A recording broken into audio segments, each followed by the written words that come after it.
Olá, amigos do canal! Estamos de volta aqui mais uma vez para falar sobre futebol brasileiro. Fim do primeiro turno.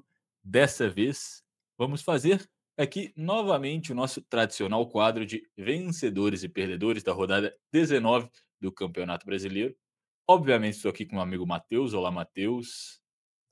Fala, Bruno. Fala, galera. Estamos aqui para mais um quadro, como você já destacou, trazendo aqui os vencedores, os perdedores, e não analisando somente o placar, mas também dando uma brincada aqui no que aconteceu no final de semana no futebol brasileiro. Exatamente, indo um pouco além dos números, com uma pitada de humor, uma pitada de análise. Vou trazer aqui já o primeiro vencedor, Matheus.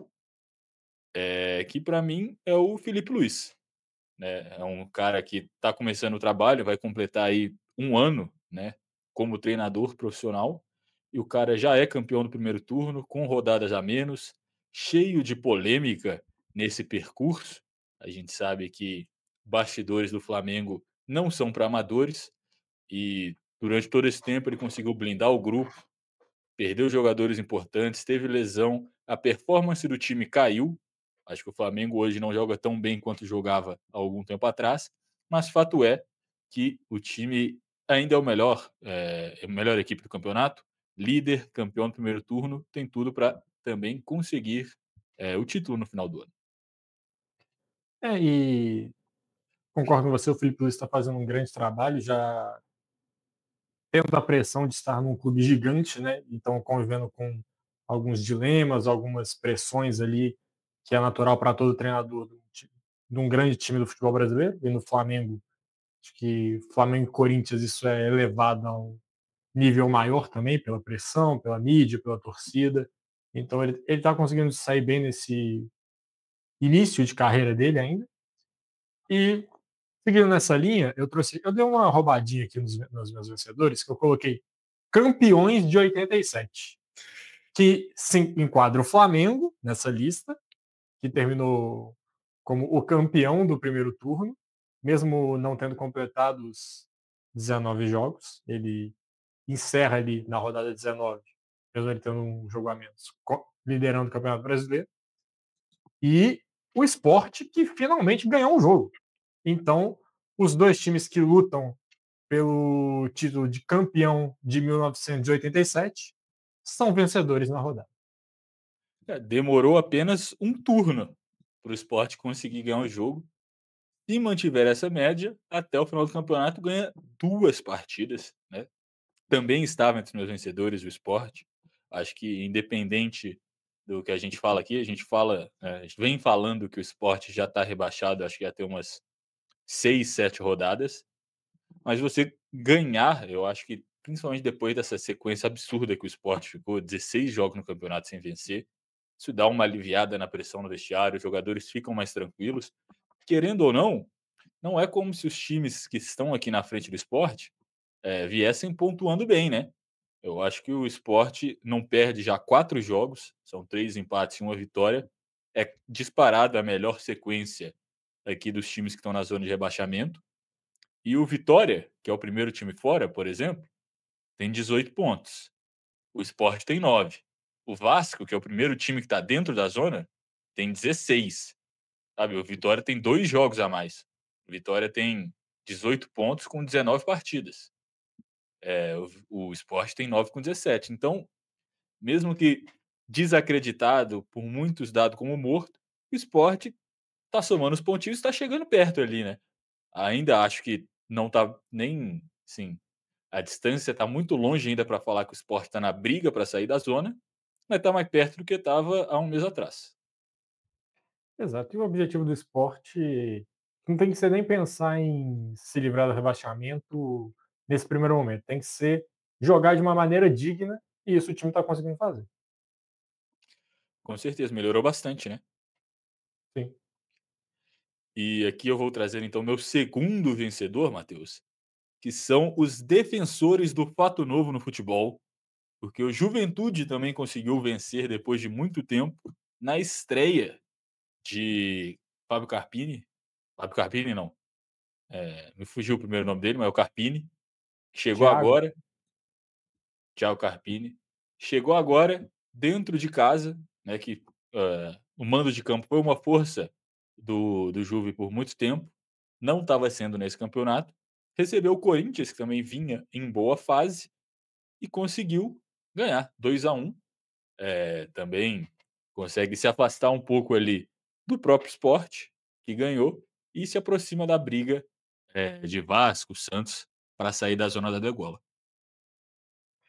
O Juventude conseguindo ganhar do Corinthians, um jogo para o Juventude ter alguma esperança, assim, de não virar o torno afundado, assim, na zona de rebaixamento, vendo o Sport chegar ali perto, foi importante, consegue ali tentar dar um passo para sair desse atoleiro e ver se vai conseguir ter uma sequência de jogos, né, conseguindo voltar a ter um fator casa forte, que não estava conseguindo ter, não conseguiu ter nesse primeiro turno.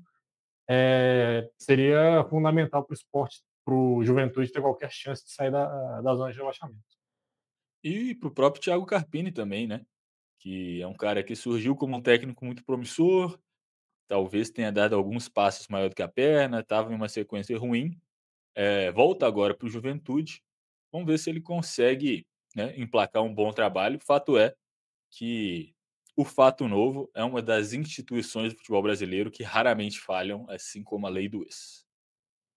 Exato. E um time que tentou usar esse fato novo há alguns anos atrás, se não me engano, 10 anos atrás, antes de um clássico que não deu muito certo, está nos meus vencedores aqui, que é o Internacional. Para quem não sabe essa história, pesquisa aí.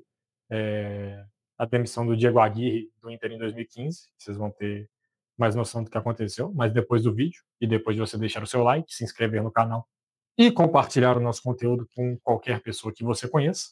Importante. O, o Inter eu coloquei como vencedor porque veio de uma eliminação sofrida na Copa do Brasil, vai pegar o Flamengo na Libertadores, e se vai com uma derrota no Campeonato Brasileiro, ia com o moral lá embaixo. O primeiro jogo é no Maracanã, então a chance de chegar com presa fácil para o Flamengo lá era muito grande. É uma vitória que pode dar uma reanimada no time para tentar e fazer uma mobilização para o jogo da Libertadores. Não sei se vai dar certo, mas pelo menos não vai com aquele espírito de velório para o Rio de Janeiro. O Inter consegue ganhar o seu jogo no Campeonato Brasileiro, que era importante para tentar fazer a temporada não acabar agora. É uma vitória fora de casa, né, contra um adversário que está em queda livre, mas é um time que figurava ali em cima no campeonato. O Roger, que a gente falou aqui, que ele é mais agora um corpo do que alma já nesse Inter. Se não tivesse esse jogo contra o Flamengo, eu acredito que ele já teria sido mandado embora. Eles só não queriam trocar um cara antes de um jogo importantíssimo de Libertadores, porque se perdesse já ia começar o trabalho numa nota ruim. Então eu acredito que eles esperavam já culpabilizar o Roger e mandar ele embora depois do jogo. Mas, né, quem sabe? Vai que ele ganha do Flamengo. Difícil? É, mas vai que. O Dorival já teve nessa, mesma berlinda no Corinthians, depois de um bom resultado contra Cruzeiro e Palmeiras, está aí até hoje. Exato. Trazer aqui mais um vencedor, que é o Botafogo. O Botafogo que conseguiu ganhar de 5-0 do Fortaleza, disparado o resultado mais expressivo dessa rodada, e é um time que veio de uma partida muito ruim contra o Cruzeiro. Talvez o pior jogo do Botafogo no ano, pelo menos o pior jogo que eu assisti. O time não conseguia concluir 3 passes, assim, foi completamente dominado dentro de casa pela equipe celeste, e consegue dessa resposta já para o torcedor, para afastar qualquer perigo de crise, justamente contra o Renato Paiva, ex-treinador do Botafogo e responsável pelas 2 principais vitórias da equipe até aqui na temporada, que é 1-0 em cima do PSG e essa goleada de 5 que ele tomou agora em Fortaleza. Exato, o Botafogo também estava nos meus vencedores. Foi uma goleada assim irretocável. A troca de treinador fez muito bem ao Botafogo. Alguns reforços também chegando ao longo desse meio de temporada, como nós também já destacamos, que vem sendo uma marca na gestão do John Textor. Então, também é um time que está na Libertadores, consegue uma vitória muito expressiva antes de um duelo decisivo. Me fugiu agora quem que o Botafogo vai enfrentar, mas oitavas de Libertadores é sempre um jogo tenso, é sempre aquele jogo que dá uma pressão, porque é uma competição de mata-mata, a competição mais importante da América do Sul. O Botafogo consegue uma grande vitória e afasta aquela suspeita que ficou depois do jogo contra o Cruzeiro, que de fato o Botafogo não jogou bem. Botafogo pega LDU de Quito, adversário Então forte. Pelo menos tem o era fator forte alguns anos altitude, atrás, né. tem o fator altitude que o Ancelotti vai conhecer pela primeira vez na vida, né? O pai dele conheceu no jogo do Brasil, ou não, o jogo do Equador não foi na altitude. Acho que não, acho que foi em Barranquilha que eles colocaram. Não, Ah, Barranquilha é eu na Colômbia. Foi em exato, Guayaquil, acho que foi o jogo eu não me contra o lembro. Equador. E, enfim, o Ancelotti não conheceu, mas o filho dele deve conhecer agora nas oitavas de final da Libertadores. E passando aqui para mais um vencedor da minha lista, Neymar. Porque aparentemente nem o fotógrafo pode encostar no Neymar. Ele foi expulso do Mineirão depois de ter esbarrado nele. Uma questão totalmente sem querer. Então, Neymar está sendo protegido até dos fotógrafos dentro de campo. Isso tudo antes do jogo começar, né. Só inclusive sobre esse jogo da seleção brasileira contra o Equador, tem aqui vídeo no canal pré e pós-partida. Quem quiser dar essa conferida, espera acabar esse vídeo, depois vai lá. Mas com certeza, né, eu acho que a arbitragem, vou falar isso mais pra frente aqui no nosso Vencedores e Perdedores, a arbitragem é muito ruim nesse jogo, Cruzeiro e Santos. O o Santos ali, qualquer falta para o Neymar, estava dando cartão amarelo, o Wilton Pereira Sampaio. Acho que isso é um fato que quem assistiu o jogo conseguiu ver isso. Teve ainda a questão, igual você falou com o fotógrafo, antes da partida, que eles se esbarraram e o cara foi expulso de campo. Então o Neymar com certeza está com um poder bem grande dentro de campo aqui no futebol brasileiro, mesmo não jogando tão bem. Exatamente. Tem mais algum aí na sua lista para trazer? Não, a gente falou alguns iguais e já foram todos os meus 5. Você tem o último aí? Eu tenho o meu último vencedor, que eu ia discorrer um pouco mais, mas como você disse, que vai falar mais para frente sobre a arbitragem de Cruzeiro e Santos, eu vou só citar aqui o meu último vencedor, que é o VAR, porque mais uma rodada ficou claro que quem apita os jogos do futebol brasileiro é o VAR. Só vou dizer isso por enquanto, quando o Bruno chegar a falar da arbitragem desse jogo, eu volto a entrar nesse assunto aqui e se preparem que vou desabafar aqui, tá? Vou desabafar. Hable, Matheus. Então já vou puxar aqui, vamos para os perdedores, e já vou puxar aqui que o meu primeiro perdedor é a arbitragem, né. É mais uma rodada onde a gente tem que falar de arbitragem, de vários erros. Acho que tinha um tempo até que a gente não falava de erros de arbitragem, mas é igual você falou, eu acho que a gente tem polêmicas em vários jogos, em jogos importantes. Cruzeiro e Santos, por exemplo, que é um jogo que era importante tanto para a briga pelo título quanto pela briga contra o rebaixamento. Você tem um gol anulado, você tem, o Cruzeiro pedindo vários pênaltis ali, que às vezes não foi nem checado no VAR. Tem lances ali para mim que são inconclusivos, inclusive. Um lance do Kaique dentro da área, me parece que tem um toque, mas a câmera não é boa o suficiente para ver.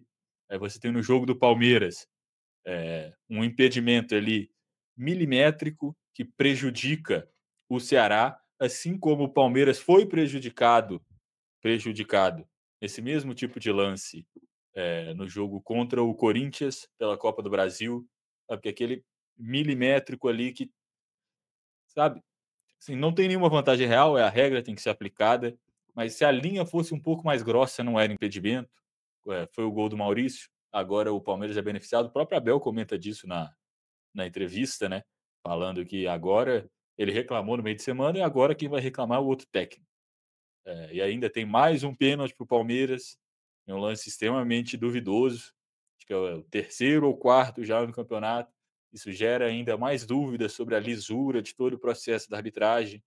Então, assim, a arbitragem brasileira, cada rodada que passa dos últimos, sei lá, 50 anos de campeonato, ela perde mais a credibilidade. Exato. E sobre o lance do jogo, tô só pegando aqui quem apitou Palmeiras e Ceará, já que a gente citou o Wilton Pereira Sampaio, foi Lucas Paulo Torresim. Acho que é assim que fala o nome dele, nunca ouvi falar, tá? Sinceramente não conheço esse árbitro. Mas vamos pegar o árbitro do jogo do Cruzeiro. Wilton Pereira Sampaio, que é considerado um dos melhores árbitros do Brasil. É o cara que vai para a Copa do Mundo, apitou o Mundial de Clubes, tá ali no topo, apita os grandes jogos do futebol brasileiro, apita final de campeonato por aqui. Ele é um dos tops nosso, dá para falar assim. Se é que dá para falar que existem tops aqui, árbitros no futebol brasileiro, se existe, ele é um deles.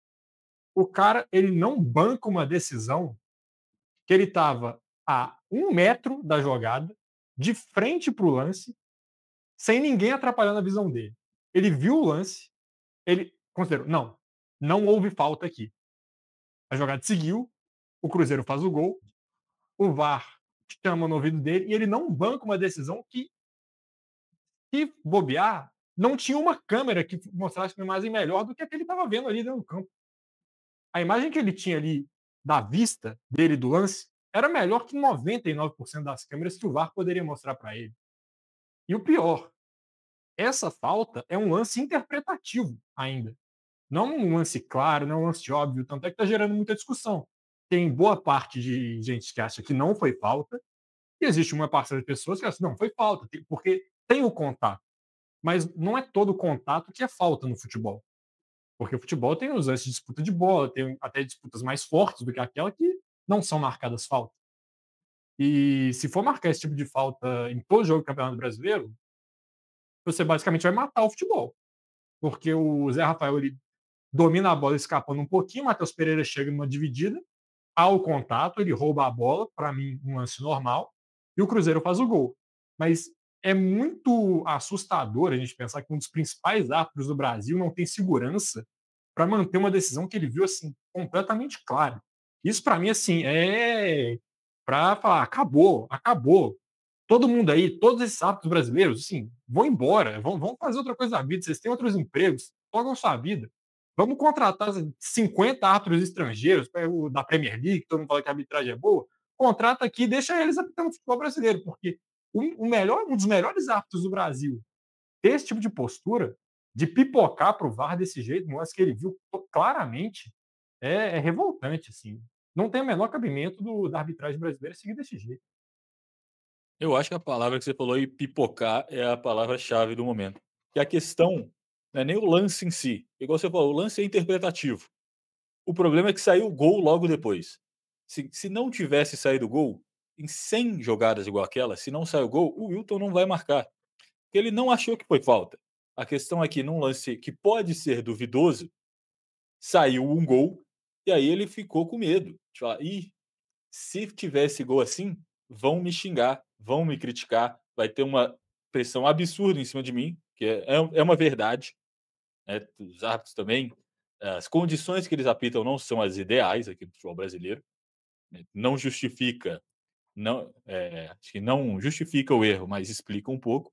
Então ele viu esse lance, falou, cara, esse é o lance chave, é um lance que pode ser duvidoso, vai sobrar para mim. Então o que ele fez? Ele passou a responsabilidade para frente. Ele pipocou, ficou com medo, falou: "Cara, isso vai sobrar para mim, então não. Joga para o VAR, se xingar, xinga o VAR", sabe. Não vai xingar nenhuma pessoa, vai xingar o VAR. Ninguém sabe o que é o VAR, não tem um rosto no VAR. Ele só tirou da cara dele. Eu acho que foi isso que aconteceu. Ele ficou com medo da repercussão de um lance duvidoso que gerou gol, que provavelmente ia levar o Cruzeiro a uma vitória, que ia afundar o Santos numa briga por rebaixamento, ia colocar o Cruzeiro numa briga de título, e ele preferiu passar essa responsabilidade para frente. Acho que é claro que qual que foi a decisão dele ali. Exato, e só para fazer uma comparação. França e Inglaterra, o jogo que ele apitou na Copa do Mundo 2022. O Bellingham rouba a mesma bola, do mesmo jeito, sai o gol da Inglaterra.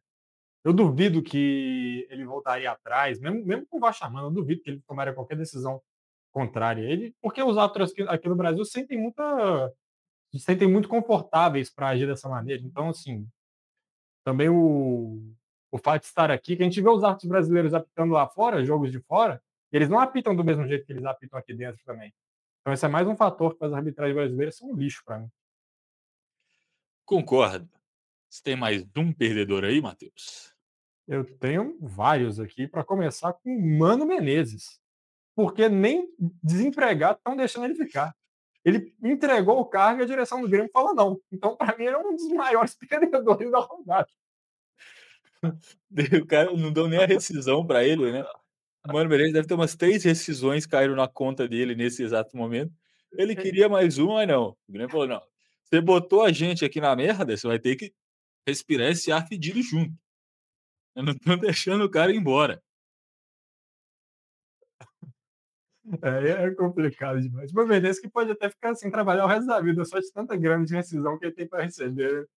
É Corinthians, é Fluminense. Se uns anos atrás até o Cruzeiro estava devendo ele ainda, não sei se já acertou o que tinha para pagar. É isso para trazer um outro aqui já. Vou colocar o Bragantino, porque assim, tá ali junto com o Grêmio, joga o pior futebol do Brasil desde a volta do Mundial de Clubes. O Bragantino é um time que dá para falar, não ganha de ninguém hoje. O Bragantino hoje não ganha de ninguém. É, eu também coloquei Fernando Seabra aqui como um dos meus perdedores. O cara que foi muito elogiado no começo do campeonato pelo que ele fez esse Bragantino jogar. Aí o time começou a perder. A gente falou aqui que, né, era uma queda natural de rendimento, porque o time estava jogando acima do que era a capacidade real ali, talvez, desse elenco, e aí ia perder alguns jogos e depois voltava a ganhar, ia mais entrar numa média. A questão é que o time não parou de perder, né? São 7 derrotas seguidas. É verdade que o time acho que tem 11 desfalques. É difícil para o treinador no meio do campeonato. Se perde uma ou duas peças, às vezes já complica, né? Principalmente com um time que tem elenco curto como o Bragantino. Você ter tantos caras assim fora, machucados, é uma dificuldade. Mas faz parte do jogo, né, você não pode demorar 7 rodadas para começar a tentar achar um time, sabe. A questão não é nem perder, o problema é perder tantas vezes seguidas sem ter uma grande evolução ali nesse meio desse trabalho, né. Então hoje, o Seabra que era tão elogiado, aqui por nós e por outras pessoas, até, sei lá, a 10ª rodada do campeonato, ele tá dormindo de orelha quente, Fernando Seabra. Exato. E o trabalho está em xeque, né? Não dá para falar. Hoje eu não consigo falar que é um bom trabalho do Seabra no Bragantino. Já. Ah, com certeza. Trazendo aqui mais um treinador, né, essa lista que já tiveram alguns, Abel Ferreira. Abel Ferreira que mesmo ganhando o jogo de 2-1 contra o Ceará, continua também com orelhas, bem quentes. O trabalho dele nunca esteve, eu acho que, tão instável como está agora. Existe um rompimento claro na torcida, eh, a torcida é Abel, parece que torcida e diretoria, diretoria Abel. Então parece que tá todo mundo ali meio, sabe, com o relacionamento em um momento ruim. O time do Palmeiras, é verdade que não vem jogando bem, já não vem jogando bem há algum tempo, continua com vitórias, o time continua numa boa posição no Campeonato Brasileiro, muito bem na Libertadores, mas a verdade é que eu acho que o cargo do Abel Ferreira nunca esteve tão instável como ele está agora, e a torcida do Palmeiras parece que não vai, parar de protestar com uma vitória de virada contra o Ceará. Vai continuar aí xingando, faixa na frente do estádio, estádio vazio, então protesto no CT. Abel Ferreira conhecendo o lado ruim do futebol brasileiro, talvez pela primeira vez. Exato, né? E não digo que é uma guerra robesiana que está acontecendo no Palmeiras, para quem não, não pegou a referência, é a guerra de todos contra todos, porque a diretoria segue firme na ideia de entregar para o Abel a ideia de ele ficar até o fim do mandato da Leila Pereira. E para mim também é uma postura do Palmeiras de você dar um poder desse tamanho para o técnico, dele decidir quando que ele vai embora. Pode ser meio perigoso também dele se acomodar, que ele ganha um dos maiores salários do Brasil, inclusive contando com os jogadores, não só de treinadores. O Abel é muito bem pago no Palmeiras. E fica um clima ali meio ruim. Já tem parte da torcida cornetando ele, outra parte corneta a diretoria. O Abel teve até o lance dele dar uma ironizada, batendo palma nos xingamentos da torcida no jogo contra o Corinthians. Então o clima tá ficando quente no Palmeiras, uma situação bem confortável que o Abel, como você bem destacou, se viveu foi em um momento isolado ou outro antes do segundo título da Libertadores, né? Ali talvez um 2021, um pouco antes do jogo contra o Atlético, na volta que ele eliminou o time de Minas. ele estava sofrendo ali um pouco de pressão, mas acho que agora é o momento mais forte, né, que o Abel está sofrendo. Em outros momentos como esse, o Palmeiras conseguiu revelar da sua base algum jovem, promissor. Primeiro foi Estevão, primeiro foi o Endrick, depois Estevão. Vamos ver se vai surgir aí alguma cria da academia para salvar o emprego de Abel Ferreira. Exato. Meu outro perdedor aqui, Renato Paiva, porque enfrentou o time que ele estava treinando até pouco tempo e tomou uma sapecada de 5-0 dentro de casa, que deve ter mostrado quanto que os jogadores do Botafogo gostavam do seu antigo treinador, né? Jogaram como nunca o time do Botafogo também. Que beleza. Então, o Renato Paiva é um perdedor. Ah, com certeza, né. O cara sai brigado com a diretoria, falando que o trabalho dele era bom. Na primeira vez que ele tem a chance de provar que ele estava certo, ele toma esses 5 aí.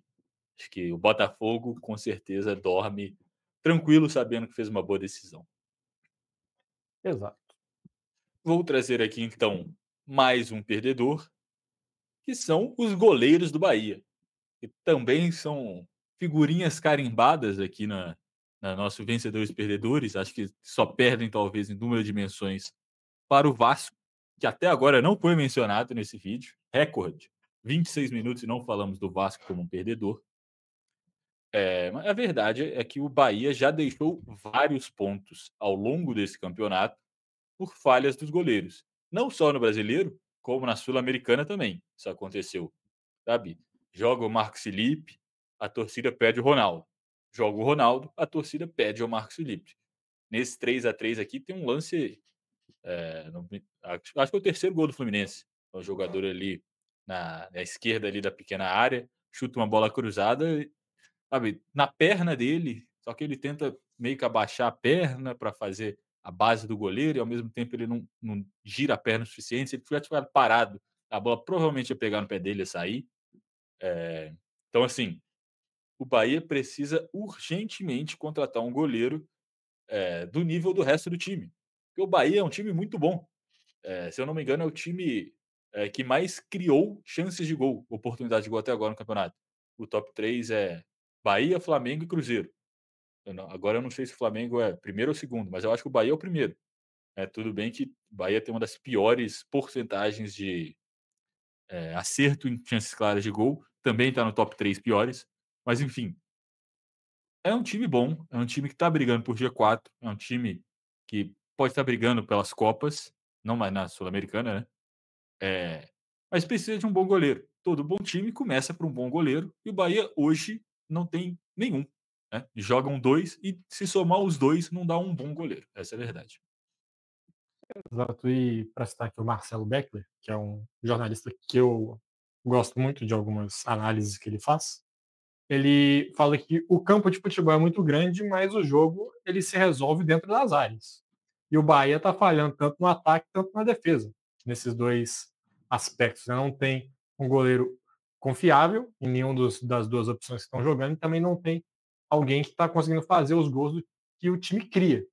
E nesse quesito, você vai precisar de ter um cara ali para resolver seu jogo, seja um goleiro para salvar aquela bola difícil, seja um atacante para fazer as chances que seu time cria.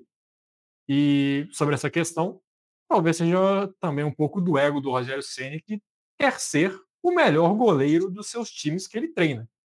Porque no São Paulo, quando ele estava lá, o goleiro era o Jandrei.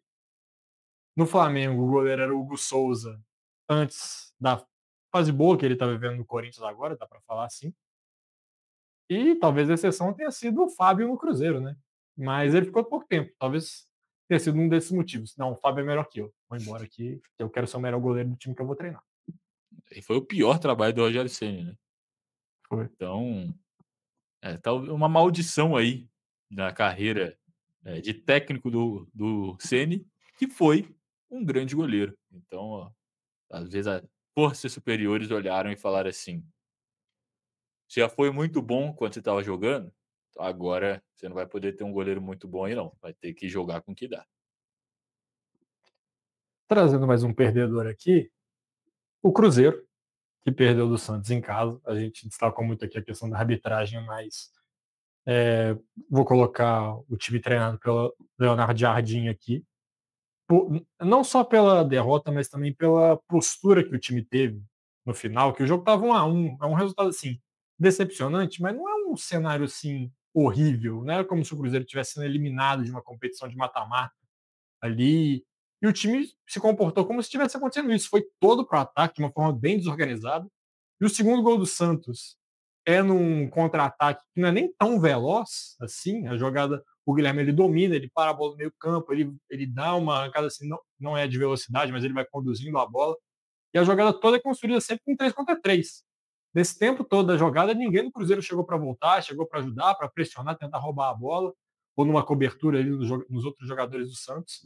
Então, essa postura do Cruzeiro me preocupou bastante, né, nesse final de jogo, que se lançou ao ataque de uma forma bem desorganizada e acabou custando caro, né? Poderia ter sido um empate, acabou virando uma derrota e ver o Flamengo se distanciar na porta da tabela. O Cruzeiro que eu falei do Bahia sobre o aproveitamento de chances, o Cruzeiro ao contrário, o Cruzeiro é disparado o melhor time do campeonato em aproveitar as chances de gol que cria. A questão é que nesse jogo contra o Santos, assim como no jogo contra o Ceará, não conseguiu. O time amassou o Santos no primeiro tempo, podia ter feito 3 gols ali, que estaria justo. O Brasão fez uma excelente partida, e pela segunda vez consecutiva toma uma virada dentro de casa, na frente de 60.000 torcedores. Eh, 2 lances bobos ali, igual você falou, acho que o William poderia ter matado a jogada do segundo gol, com certa tranquilidade. Então é isso, esse tipo de pontos, né, num campeonato de pontos corridos, é o que te tiram da briga pelo título. Hoje o Cruzeiro, que já foi líder, se vê distante do Flamengo, essa é a verdade. O Flamengo com um jogo a menos já tem uma boa vantagem, tem vantagem em pontos, tem vantagem em saldo de gols, ainda não acabou as chances da equipe celeste de ganhar, o Flamengo também vem tropeçando bastante. A questão é que quando você é desafiante ao título, você tem que tropeçar menos, né. O Flamengo é o favorito, um tropeço um aqui, outro aqui é normal. O time que está querendo chegar lá, que está subindo a montanha, você não pode ficar, caindo o tempo todo, que uma hora você não vai mais conseguir chegar. Exato. Acho que eu falei todos os meus perdedores aqui, meu último era o Grêmio, mas você já falou aí do Mano Menezes, né. Grêmio que perdeu para o Sport, por causa disso você já é um dos maiores perdedores de todo o campeonato. Eu tenho mais um aqui, que é o placar ao vivo do GE. Porque eles falaram que o Vasco tinha tomado um gol antes mesmo da partida começar. Então, eu coloco eles como os perdedores e também a Globo talvez tenha algum problema com o Vasco, que, além disso, alguns anos atrás, fizeram o Vascaíno pensar que estava ganhando um jogo de 2-0 e o Vascaíno viu o jogo acabar 1-1. Então, realmente, ali o torcedor do Vasco tá bem pistola com o GE e eu coloquei eles aí porque alguém deu uma gafe lá colocando que o Atlético fez um gol bem no comecinho do jogo, mas soltou antes de falar que a partida tinha começado. Então, Vascaíno já olhou, pô, vamos começar perdendo literalmente. Quem tava vendo o jogo ali pelo placar do GE. E o cara do GE foi gênio, né, porque o Atlético fez gol com 50 segundos nesse jogo. Então o cara, ele errou por 1 minuto, tá tranquilo, tá à frente do seu tempo. Talvez, né, Eurico Miranda, falecido onde quer que esteja, colocou o Vasco há uns anos atrás para jogar com o escudo gigantesco do SBT na camisa, né. Às vezes tá aí a explicação do ódio da Globo pelo Vasco, que não deixa o Gigante da Colina ter um time competitivo desde 2011. Tudo culpa da Globo. Inclusive nesse jogo aí, falamos finalmente do Vasco entre os perdedores.